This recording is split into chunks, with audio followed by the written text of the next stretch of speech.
Hey everybody, welcome back to my channel. My name is Rayla, and today I'm just going to talk about whether commuting or living on campus is the better option for you. So the first and main most important part when you're deciding if you should get an apartment, if you should live at home and drive to campus, or if you should live in a dorm is the price. Okay, be realistic about what you and your family can afford. It's so hard, like when you're in college, to have this fear of missing out because everyone else has an apartment. You're like, oh, I wish I had an apartment, or so many of my friends are living in a dorm and it's easy for them to hang out because they're all so close by. But if you can't afford a dorm, then don't live in a dorm, right? At the end of the day, you're the one that's gonna have to repay those loans. The interest will build up, and you have to think about your future self when you're thinking about, should I live here or should I live there? For me, I felt like the dorm was a little bit better because you could just pay it like in one lump sum. At the beginning of the semester, you don't have to worry about paying it month to month, and some of them you get a meal plan with the dorm, so that was the better option for me personally. But I also, when I was going to college, I chose a school that was about 45 minutes to an hour from my house, so the option to commute was there.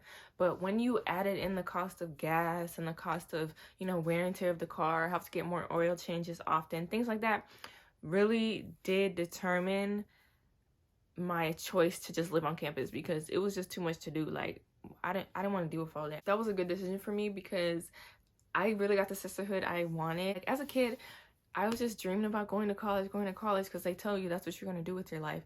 So for me, the part I was looking forward to was having a dorm, decorating it, getting a roommate, meeting girls on my floor. That was something I was really, really looking forward to. So when it came down to should I commute or should I stay on campus, I felt this big fear of missing out. Like, I'm missing out so much. I'm not going to get the same college experience. The main point of this is just pick what you can afford. Don't pick what other people can afford, or don't pick what everyone else is doing.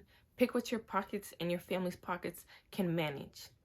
Number 2, you have to be disciplined, right? If you end up commuting to campus and you do have this fear of missing out, you need to be disciplined enough to wake up earlier, right, to get to class, because you have to drive or take the shuttle or whatever. You have to be disciplined to, even on days you don't have class, to get up and go to campus, to try to make friends, or to try to go to this event or join an org. You have to show face on campus. If you just go to class, go home, nobody's ever gonna know you. You're not gonna make no friends, and you're gonna be like, what am I doing wrong? Because you're just in your dorm or you're in a classroom. So you have to make a genuine effort to go to campus, because it's hard. It's really hard. Even living in a dorm, it was some days I'd even want to get up and go to class, and my class was like literally a walking block away. I didn't even want to go. I'm like, oh my gosh, it was so hard, right? So college is already hard enough, like, to get up and go. If you don't have the discipline that it takes to do that, be realistic with yourself, because you will miss a lot of class and your grades will dwindle very fast. Okay, if you do choose to live on campus, just keep in mind that it's not for everyone. I really did enjoy my experience, even though there's some people who hated it. Like, there was people who moved out because they didn't like it at all. It was drama. It's just a lot, right? You might not like your roommate. So there's a lot of pros and cons to both sides. Another important point is the conditions. Like, be realistic about what conditions you're willing to live in. My dorm wasn't bad, but it's not 5-star housing. You're not gonna have a full kitchen. You might not even have your own laundry. Like, you have to share laundry with the whole floor, things like that. If you're okay with doing that, like, in my freshman dorm, I had a mini fridge, I had a microwave, and downstairs there was a sink, a shared sink that the whole building could use, or the washing machines were all downstairs, like, for the building.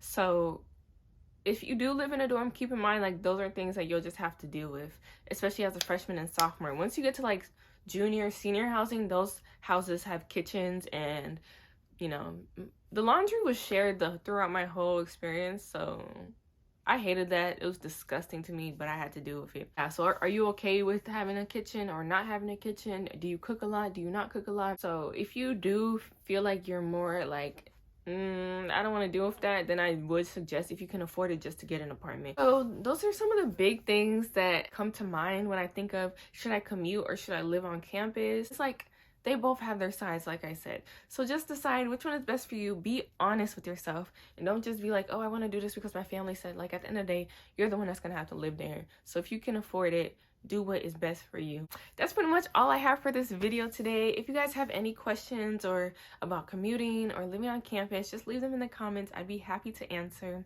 Hope you guys are enjoying my content so far.